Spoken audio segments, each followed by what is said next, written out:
about to listen to the Dr. Daliah Show. Sassy, stimulating medical talk radio.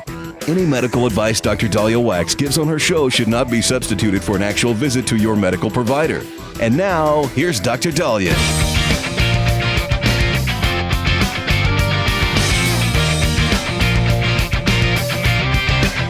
All right, we are back on the Dr. Daliah Show. Thank you all for tuning in. 1-877 Dr. Daliah, 1-877-DOC-DALI. So I was at a medical conference, the Nevada Academy of Family Physicians Conference in Lake Tahoe, and it was nice because on Saturday and Sunday, California got some much-needed snow. And Lake Tahoe sits between Nevada and California. I know there's a little bit of back and forth. Should we call it the Gulf of Nevada? Should we call it the California Lake now that we're renaming things? But right now, it's called Lake Tahoe, which I respect. Beautiful, beautiful area. One of my favorite places in the country. And we got some really, really good snow. Now, I live in Las Vegas. I grew up in L.A., Phoenix, Vegas. So for me, when there's snow, I want to be out there. I want to be making snow angels. I want to be touching it with my hands. I want to be letting snowflakes fall on my tongue. And I just want to enjoy every bit of snow. It was interesting. There was a woman from Chicago that came to the conference going, "Isn't the snow amazing?" She's like, "I came from Chicago, so I'm amazed that it's not as much." I'm grateful for that. But me, I just couldn't get enough snow. So practically the whole time I'm out there in the snow. And I got cold. It wasn't fun. But after the snow fell, and there was a good few inches that Tahoe got, people started to shovel it, and there were snow plows, etc. So I'm going for my walk. And all of a sudden, I find myself on the ground. Usually with falls, you could break it. There's steps to it. It could last a good 15, 20 seconds as you're trying to. With this, it was like within a second, I am on the ground. And apparently, I had slipped this way. So I'm walking. I was in some snowshoes, but apparently there wasn't enough grit.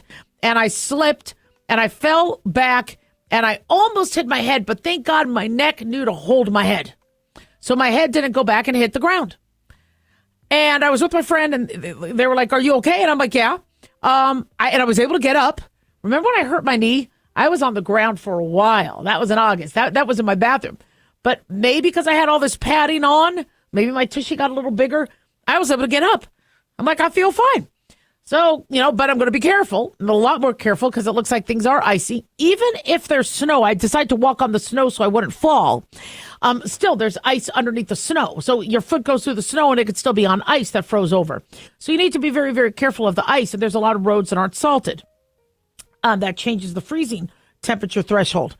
So everything's fine. I feel great. Don't even think much of it. In the middle of the night, so that would be Sunday night, I wake up with severe neck pain, my sternocleidomastoids. So the front triangular muscles that come down the neck, they hurt like hell. And my back of the neck was kind of okay, but I'm like, oh my gosh, I've never had this pain before. And I've been in lots of car accidents. I didn't know what it was. So I'm like, is this meningitis? Is this my mono coming back? What the heck? And then I realized it had to have been the whiplash where I fell. My neck must have tensed to make sure my head didn't fall back. And I got a lot on this head. I mean, and I think I do have a pretty big brain. So apparently there's a lot of weight, trying to make sure my head doesn't hit the ground. And apparently that was enough to strain those muscles. And then I had horrible neck, upper back pain. My butt was sore because I fell. And because my SI joints are a little off, my left SI joint hit the ground first of the pelvis. My pelvis is not completely aligned because it's been a while since I had my husband adjust me. And so all of a sudden, everything is hurting. And, it's interesting because I've been dealing with patients all the time who have had car accidents, et cetera, and I warn them that you might not be in pain today, day one, but the pain might set in day 2, 3, 4. So get yourself checked out. And some people will feel embarrassed that now they're hurting. They're like, I don't want people thinking I'm faking it. And I'm like, any of us in medicine know you're not faking it because we know that pain and inflammation might take some days to set in. And that's basically what happens. So physiologically, your muscles have to tense, have to stop, or when you're in a car and you are thrown back and forth, your muscles want to protect your vital parts of your body. And a lot of times you will stiffen up And when that happens, your muscles, it takes time for the inflammatory juices to come. If you tear a muscle, or if you slip a disc, or you have a dislocation or a fracture, you're going to feel that right away. But some soft tissue issues you might not feel. If you're not bruising, if you're not bleeding, you might not feel them right away. And it does take a day or two. Another thing, too, also is you're moving.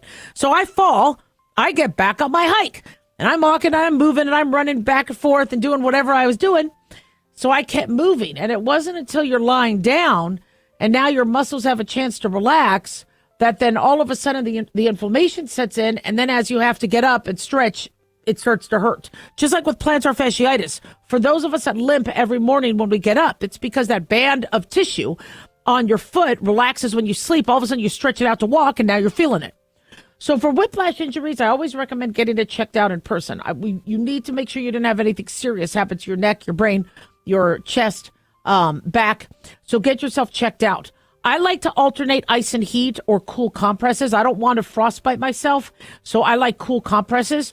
Standing in the hot shower to relax the muscle. The problem is if you just apply heat or hot water or moist heat, you could increase inflammation. The reason why we use cool compresses is to decrease the inflammation. Now, I know some people would say, but the inflammatory components are trying to heal your muscle. That's right. But sometimes the inflammation could cause more damage than it needs to. So I like to alternate cool compresses and heat. I'm not a big anti-inflammatory user because I want to protect my kidneys and stomach lining and heart. But for some people, if the pain is that bad and you want to decrease inflammation, there's anti-inflammatories. Some people might use Tylenol for the pain, but anti-inflammatories are more for the inflammation. Again, talk to your medical provider first. And then I love the physical medicine where there's stretching, where there's osteopathic or chiropractic techniques and manipulation to get, I know that sounds bad, but it allows your if you have, let's say, a subluxation, which is a partial dislocation, for your vertebrae to go back into alignment, allows your muscles to relax, because if you're out of alignment, your muscles could be kind of like this, where one is really stretched while the other is taut. So a lot of modalities, physical therapy, a lot of things that could be done. But don't blow off a whiplash injury. Get it checked out. 1-877-DOC-DALIAH. Don't go away.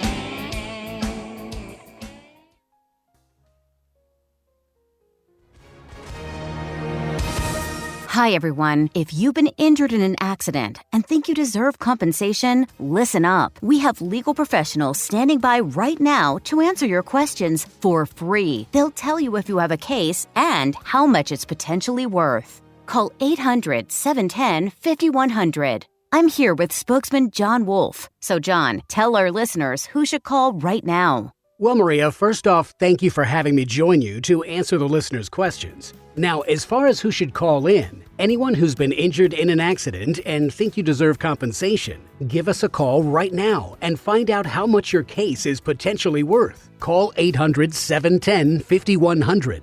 Thanks, John. You heard it, folks. If you think you deserve compensation, call now to find out how much you qualify for. 800-710-5100. Advertisement sponsored by Legal Help Center. May not be available in all states. At Hotshot Secret, we share the science behind common diesel problems and their solutions. For example, Hotshot Secret Stiction Eliminator. Stiction, that sticky friction, undermines the performance of diesel engines. Third-party ASTM testing verifies that Stiction Eliminator removes 2 times as much stiction than any alternative on the retail shelf. Stiction Eliminator is formulated to be left in the engine oil. It works as you drive. Available at truck stops, Tractor Supply, O'Reilly's Auto Parts, and online at HotShotSecret.com. Hotshot Secret. Powered by science. In a study, it was found that 33% of 44 herbal supplements had no trace of the advertised herb. Now, don't let that happen to you. Hi, this is Dr. Mitch. If you want to ensure quality, please go to TotalWellness.com. Supplements made for physicians, only now available to you too. TotalWellness.com, helping you to look good, feel good, and enjoy total wellness. This podcast is sponsored by Talkspace. You know when you're really stressed or not feeling so great about your life or about yourself? Talking to someone who understands can really help.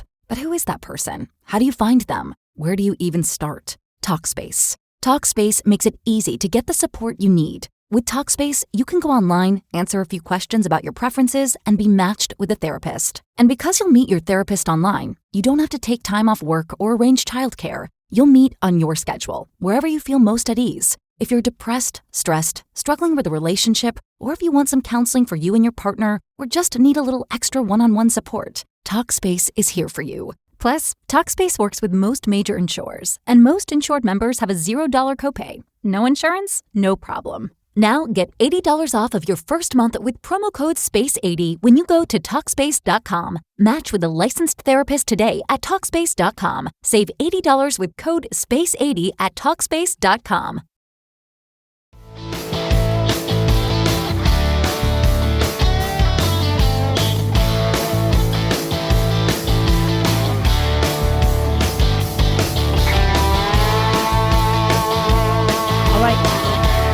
We are back on the Dr. Daliah Show. Thank you all for tuning in. 1-877-Dr. Dali, 1-877-DOCDALI. Big thanks to Talk Media Network for making the show happen. Big thanks to Daniel, our producer, and big thanks to you all for tuning in. We really do appreciate it. Don't forget to follow us on X or Twitter at Dr. Daliah, Facebook, The Dr. Daliah Show, and on YouTube. Click like and subscribe.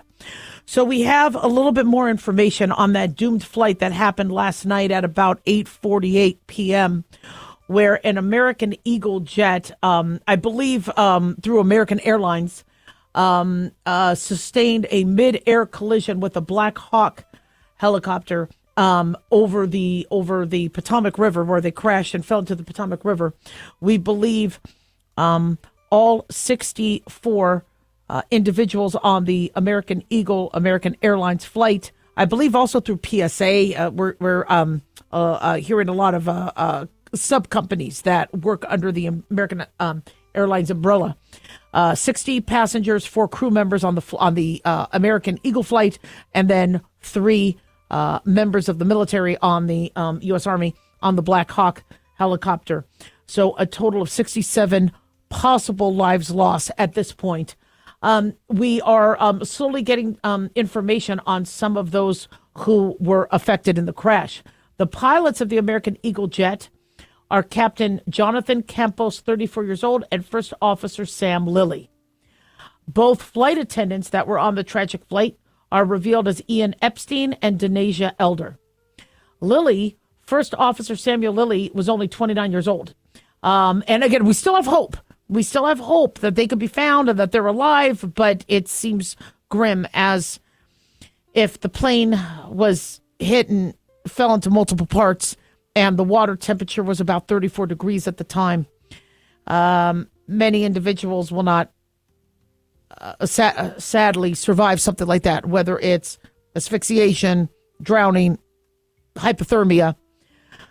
But there's always hope. We're praying and we're praying. Newly engaged First Officer Samuel Lilly was months away from being promoted to captain in a career that, according to his father, Timothy, he adored. This flight was coming from Wichita, Kansas, had people on the U.S. figure skating team as well as Russian figure skating team. And, you know, we spoke about how Evgenia Shishkova and Vadim Naumov, who were the world champions in pairs in 1994, were some of the victims, as well as the Skating Club of Boston named 6 victims. They were at a developmental camp in Wichita and then flying back to Reagan National Airport. So at this point, we do not believe anybody has survived the midair collision. The recovery effort, it went from a rescue effort to recovery effort.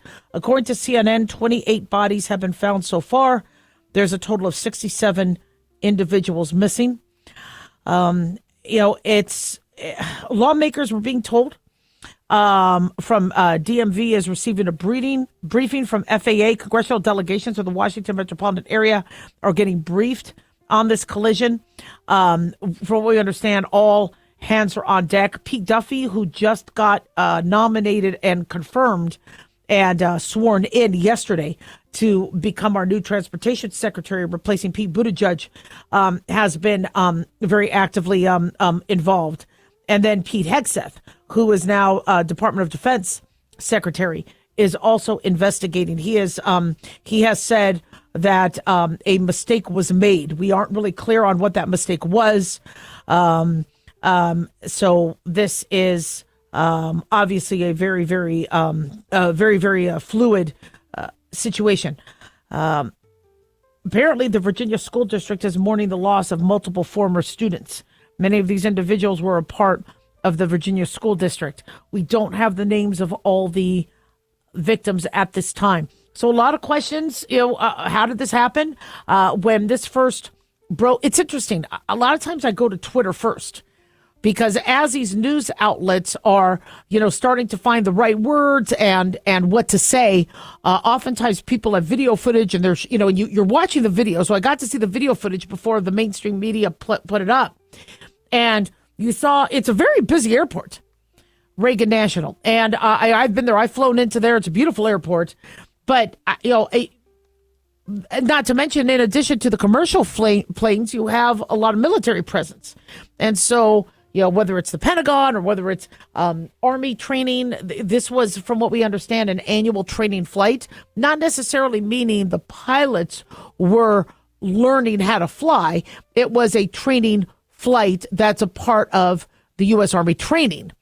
And so we're still in shock with what happened. But oftentimes whenever we grieve and whenever we're in shock, we immediately want to intellectualize and try to prevent this from happening again. And so you see how a lot of people are going through that grieving process of now the blame game.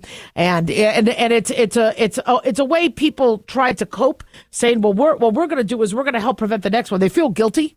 It's a very interesting psychological phenomenon where something tragic happens, and immediately people start to feel a guilt that they've flown into that airport and it was somebody else and not them, and they feel guilty that they're alive. Don't feel guilty that you're alive.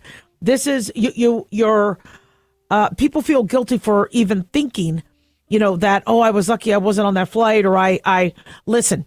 Your guilt helps nobody. You should feel guilty when you do something wrong. But when bad things happen to people and you had nothing to do with it, your feeling guilty doesn't help. Okay? You have work to do. You have a place in society. You could be there for loved ones. There's a lot of things you could do. But we do. We feel guilty that something happened to somebody when it didn't happen to us. And so it's natural to think that, but you don't feel guilty not feeling guilty. Okay? But many people then try to project those feelings onto, well, then I'm going to do something. And I'm going to turn this around and I'm going to make something happen. So with a shooting, they'll say, well, let's attack the mayor, or let's attack the gun laws, or let's attack who's in office. Or, now there's this back and forth on, who was behind this? Was it a DEI hire? And I always tell everybody, just kind of halt, slow your roll. I understand that our current president needs to, talk about, say what he's doing. Usually whenever the president speaks, they give an update, and then the whoever's in charge will end with or conclude with what they are going to do to ensure that this doesn't happen again.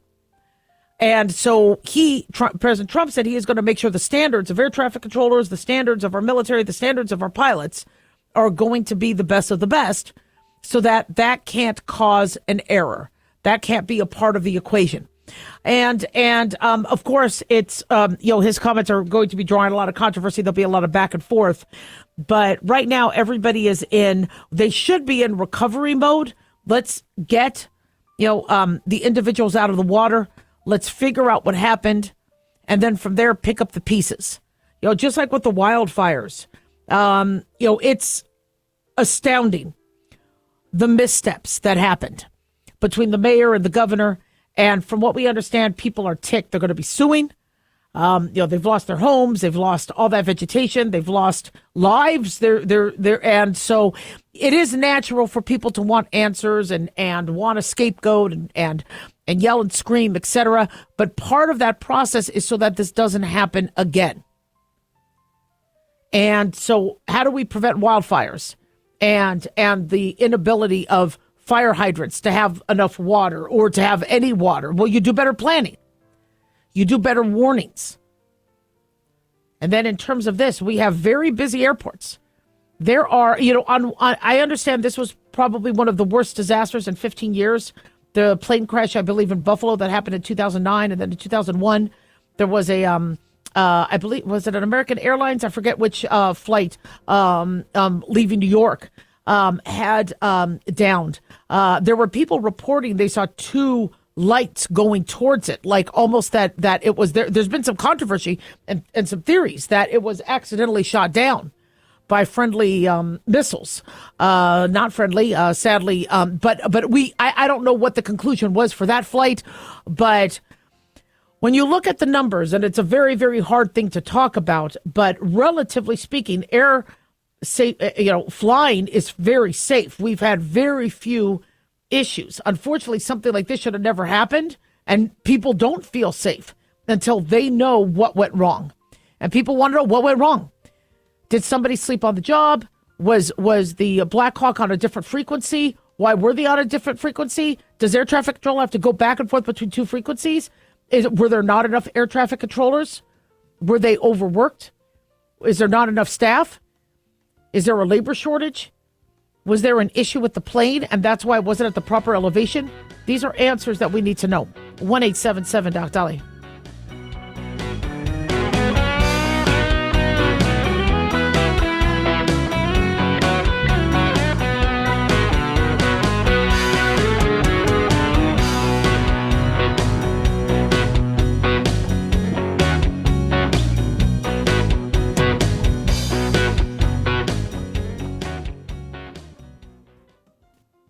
Let's see, if something costs less, but people are happier with it, that sounds like something to look into, and that's MediShare. Maybe you've heard switching to MediShare to pay for healthcare can save the typical family $500 a month, and that's huge, but it's also true that people are way more satisfied after making the switch, too. The customer satisfaction rate for MediShare is double that of the typical health insurance plan.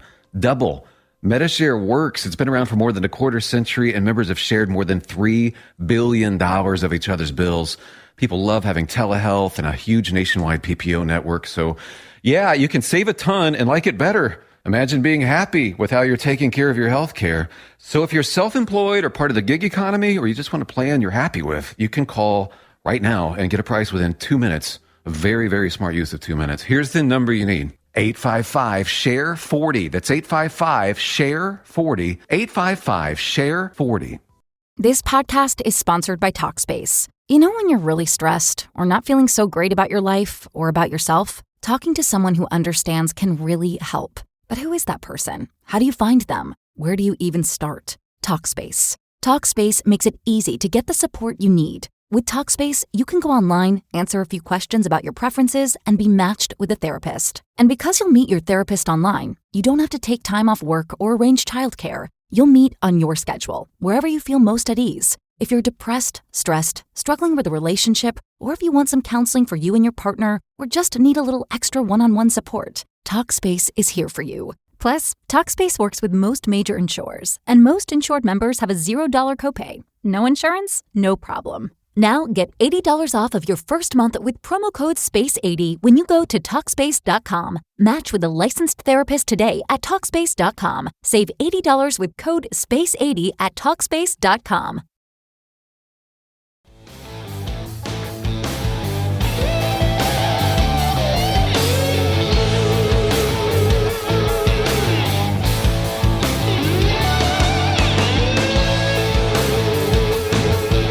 All right. We are back on the Dr. Daliah Show. Thank you all for tuning in. 1-877-DOC-DALI, 1-877-DOC-DALI. So should you not give your kids sugar? Should that be a new parental move? Piece of advice. Loyola Medicine, I believe, recommends that children under 2 years old should not get any added sugar to their diet. Our sugar as adults is already too high. I believe the RDA, the recommended dietary guidelines, says our sugar should added sugar should not be given to kids under 2. And over the age of 2, limit your added sugar to less than 10% of your daily calories. So let's say you have a 2,000 calorie diet, no more than 200 calories should be from added sugar. And I know some of you will say, well, that's great. I just had soda, just one soda, so I'm good. Did you have any honey? Did you have any sugar with your coffee? Did you eat out in fast food? Because sugar is added in a lot of that. We're talking about added sugars on top of what might be naturally occurring, like fruits and things like that. So, aim for as little as possible. The American Heart Association is even more strict. They don't like the 10%. They don't want sugars making up more than 6% of your daily calories. So that would be for women, 6 teaspoons, not tablespoons, teaspoons of sugar a day. For men, 9 teaspoons. Now, for some of you going, well, that's a lot, because I only put 1 teaspoon of sugar in my coffee. Okay, I mean, is it a big heaping teaspoon? Is it leveled? When you when you bake, okay, I know a lot of us will just rough it because we know how to cook or bake, but you're supposed to level it off, with like a piece of paper or like a fork or something where you level it off. So there's a good chance you're taking in more. So there's a lot of foods that we might not realize that have added sugar. Our breakfast cereals, our baked goods, bars. A lot of your protein bars might have sugar. Certain beverages you drink. Desserts, of course.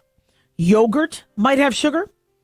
So, this was a very interesting article by Newsner Stories. 10 warning signs you could be eating too much sugar. So one is that you have constant cravings for sweets. Sugar induces your dopamine. So like any other addiction, when your body's not getting sugar, it asks for it. Also, if you're frequently fatigued, if you have low energy, that could be because after you eat sugar and your pancreas is stimulated and the insulin comes out, and then the insulin is trying to take in all the sugar and move it to the cells or help open the cells for that sugar to go, from the hallway to the office to the room, the bloodstream to the cell. Insulin is like the key. And so your sugar levels, when they drop, you could get tired. You could feel hypoglycemic. And that's because you're eating too much sugar, and your pancreas and your sugar intake is dysregulated because of the amounts you're eating. And you're not normalizing a process that is now becoming very pendulous. You could also get very hungry.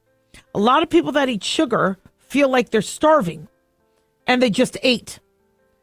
I would eat a candy bar in high school. Somebody was always selling those dollar candy bars for, or maybe at the time they were 50 cents, to make money for the soccer team or whatever. And I would eat that, and you would think you'd be full, and then all of a sudden within a half hour, an hour, I'd be hungry again. Again, that's because of the hypoglycemia you get after the sugar is all moved into the cells. You might have skin issues. If you notice your skin and your hair are not doing that well, that could be a sign of too much sugar. So look at your skin issues. In fact, I have a family member that has bullous pemphigoid. Now, bullous pemphigoid is where they get large blisters on their skin. It doesn't hurt. They just get big, huge blisters. And so what we do to prevent that is we cut back on your sugar. And then there's also steroids and other things. Sometimes we treat with antibiotics. And so this family member now will not eat any sugar, and the condition has not flared. So our skin does get affected. Weight gain, especially around the belly. Sugary foods have empty calories, and they are not providing essential nutrients. You might feel like you're burning them, but oftentimes you eat more than you burn, so it turns into fat for storage.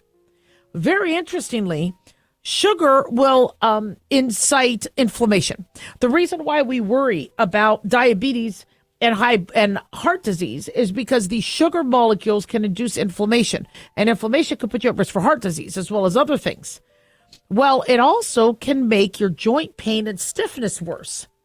So if you start to notice that your hands are more stiff, your hips, look at what happens if you cut back your sugar.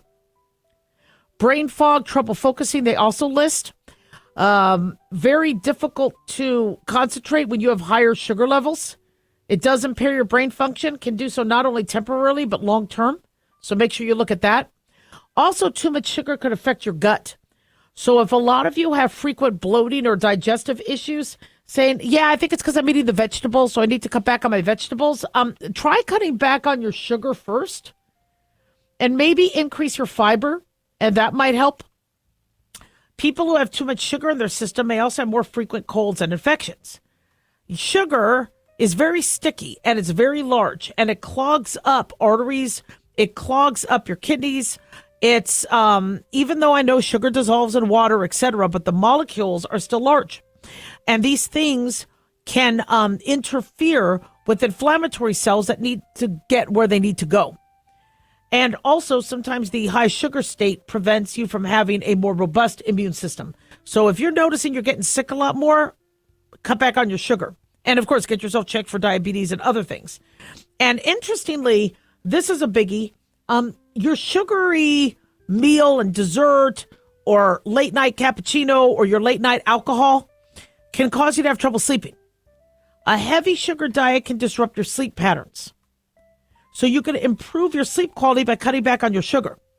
So when you look at your digestion, your colds, infections, inflammatory, joint pain, dementia, memory, skin, weight gain, fatigue, cravings, cutting sugar is a good thing, but now how? So I love sugar. I just do. I love sweets. I try not to eat a lot of them. Try not to drink alcohol. It's just wasted calories, a lot of sugar. But if there's something chocolatey, I'm on it. I mean, I have to have chocolate. And it's but I notice that cutting back whenever I'm losing weight, I notice it helps a lot. But if you really need something sweet, there's other things you could do. A big mistake people do is they'll go and open up some Sweet and Low, or they'll drink a diet soda. That could actually make some things worse because your body is thinking there's a lot of sugar coming down the pike, so it shoots out a lot of insulin. And people who drink diet sodas, use artificial sweeteners, can actually get diabetes. They can actually have inflammation of the pancreas. They could get more hungry. They could also gain weight.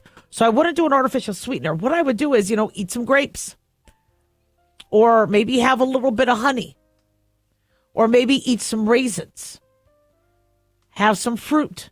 If you really need something sweet, try to go for something more natural. And also drink a lot of water. And if you're frustrated and you're like, I really need something, I'm sorry, that's not going to work. What I recommend is get a glass of ice. You could pour a little bit of your lemonade or whatever drink you would have drunk in that big, huge glass, but don't fill it up. Let your body think you already drank it already. And then you could suck on the ice. Don't chew the ice. And you feel like you're getting your sweet. You're tricking your body into thinking that it just had a nice sugary thing of lemonade.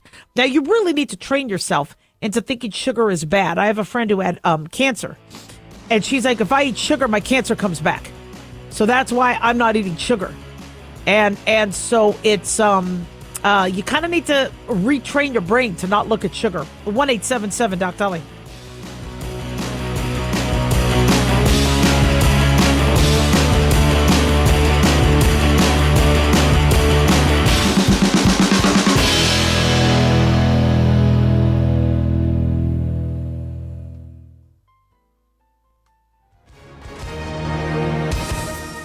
Hi, everyone. If you've been injured in an accident and think you deserve compensation, listen up. We have legal professionals standing by right now. They'll tell you if you have a case and how much it's potentially worth. Call 800-910-7500. That's 800-910-7500. Call now to find out how much your case could be worth. Advertisement sponsored by Legal Help Center. May not be available in all states. At Hot Shot Secret, we share the science behind common diesel problems. For example, Diesel fuel cetane levels. the cetane rating in diesel fuel is 42 to 45. Most diesel engines operate more efficiently with a cetane rating of 48 to 50. One treatment of Hot Shot Secret Diesel Extreme will raise your cetane 7 points, increase fuel economy, and improve cold starts. Hot Shot Secret Diesel Extreme is available nationwide at truck stops, fine farm and auto stores, and online at hotshotsecret.com. Hot Shot Secret, powered by science. Self-reliance. It's not a phrase we hear much in our culture these days. It might conjure up images of pioneers, the West, rifles, strapping men, and strong women. But what does it mean for us in today's world? The New American Magazine has just released its latest collector's edition, Self-Reliance, Foundation of Freedom. In it, the New American authors outline the necessity of self-reliance for a free people, tips for self-reliant living, and the importance of not giving up hope. This unique edition includes articles on the self-sufficiency of the founders, preparing for a worst-case scenario, firearms, financial self-reliance, the importance of community, and many other topics by expert writers. Now, for a limited time, the New American is offering a bundle of 3 collector's editions, Self-Reliance, The Great Reset, and Trump World, for just $19.95. Available at shopjbs.org. Visit shopjbs.org today. This podcast is sponsored by Talkspace. You know when you're really stressed or not feeling so great about your life or about yourself? Talking to someone who understands can really help. But who is that person? How do you find them? Where do you even start? Talkspace. Talkspace makes it easy to get the support you need. With Talkspace, you can go online, answer a few questions about your preferences, and be matched with a therapist. And because you'll meet your therapist online, you don't have to take time off work or arrange childcare. You'll meet on your schedule, wherever you feel most at ease. If you're depressed, stressed, struggling with a relationship, or if you want some counseling for you and your partner, or just need a little extra one-on-one support, Talkspace is here for you. Plus, Talkspace works with most major insurers, and most insured members have a $0 copay. No insurance? No problem. Now get $80 off of your first month with promo code SPACE80 when you go to Talkspace.com. Match with a licensed therapist today at Talkspace.com. Save $80 with code SPACE80 at Talkspace.com.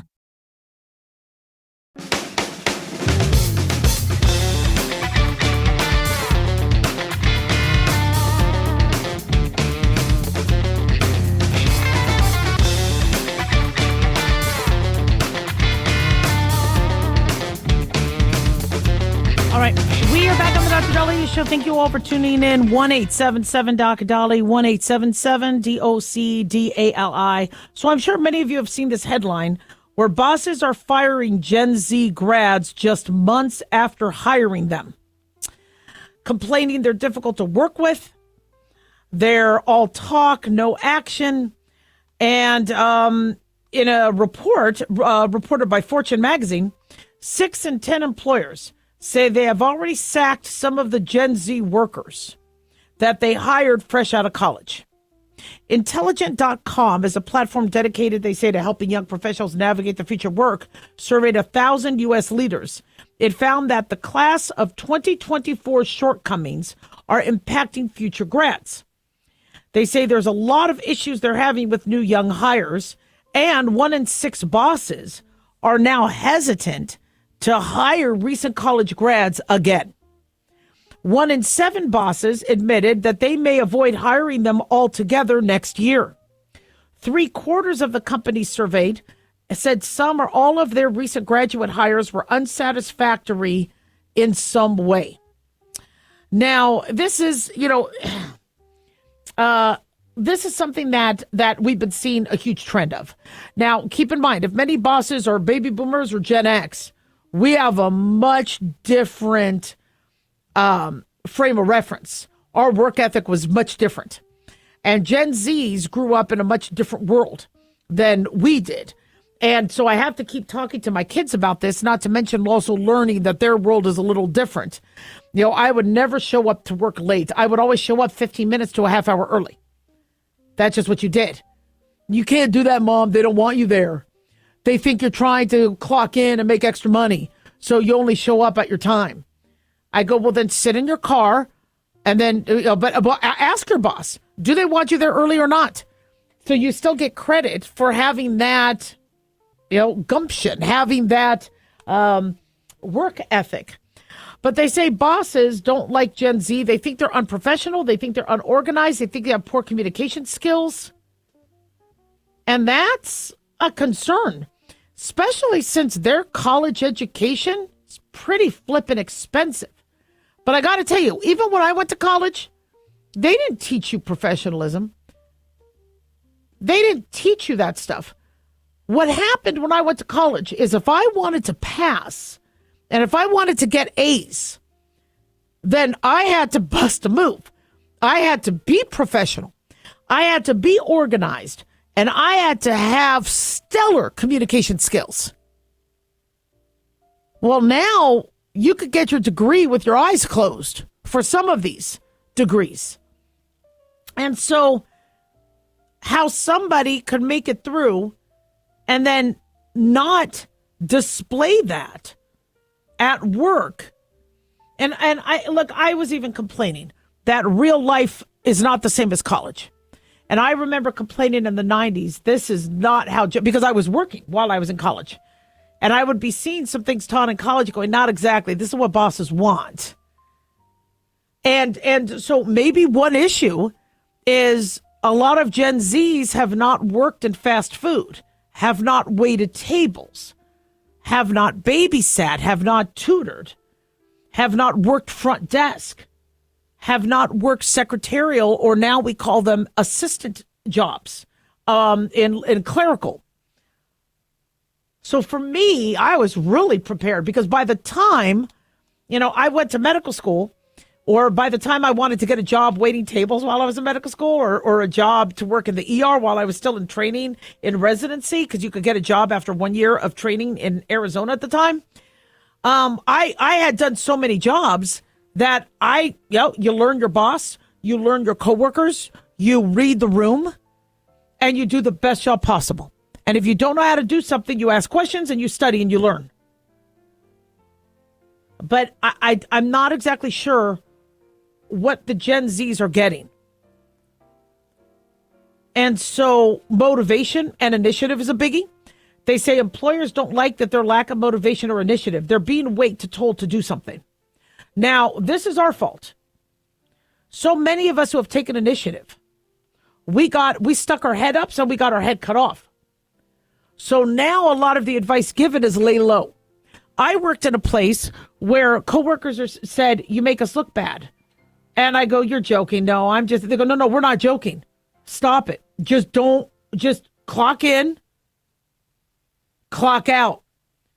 But don't, try to be the stellar employee. And I go, so you want me to do my job half-assed? And I wasn't throwing anybody under the bus. I was given a task by my boss, and I did it. My boss came up to me needing a grant proposal. He said, I hate to do this to you, but nobody did it, and I need it by Friday, which is 2 days away. I did it. I didn't know how to do grant proposals, but I did it. And you know what? It was damn good. I even got for the grant money and for what the boss needed. I even got the head of the police, fire department, convention authority in Las Vegas, mayor, everybody. I think I even got from the governor support for this. I mean, I was proud of myself.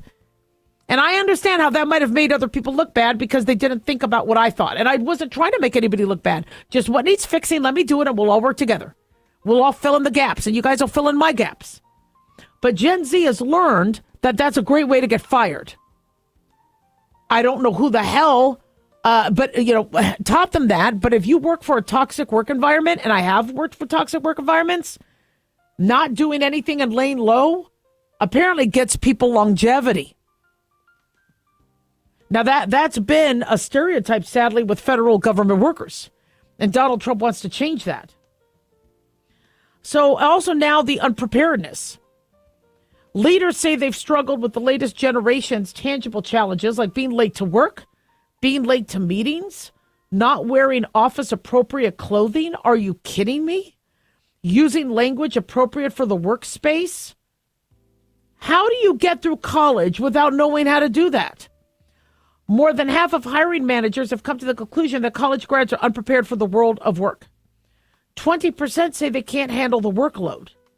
Okay, now you see, college, for me, I took a lot of AP classes in high school and advanced classes, so college was easier than high school.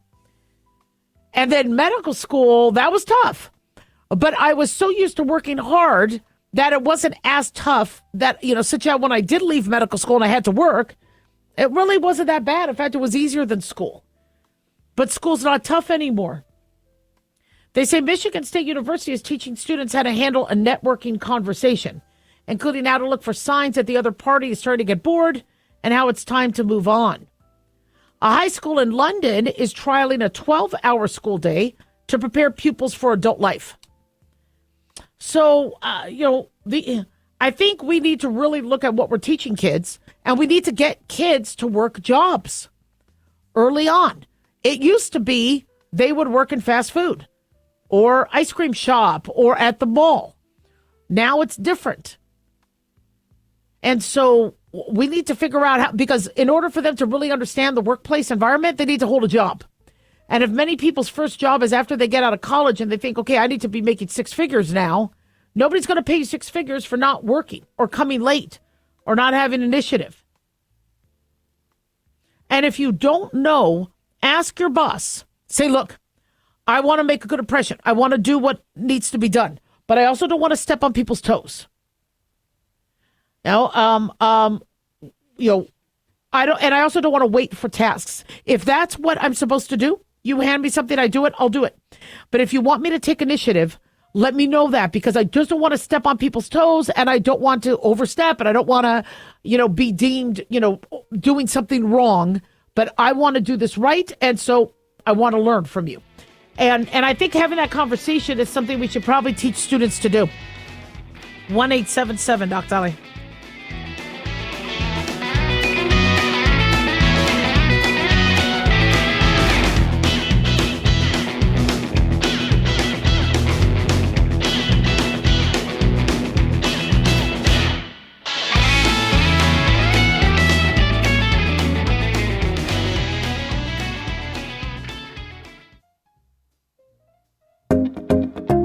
Did you know that healthy arteries make a gas? Yes, actually 3 known gases. Hi, I'm Dr. Mitch, and nitric oxide is a gas that's readily made all day long to keep our arteries open by relaxing the blood vessel walls. By doing this, our circulation is increased, bringing blood, oxygen, and nutrients to every part of your body. Both age and poor diet can lead to a loss of this precious gas, and in turn, blood pressure can go up, energy can go down, and you can get tingling in your hands and feet. Well, our product, Ultimate Nitric Oxide, can easily help fix this lack of nitric oxide. Go to TotalWellness.com. That's TotalWellness.com, where we are helping you to look good, feel good, and enjoy total wellness.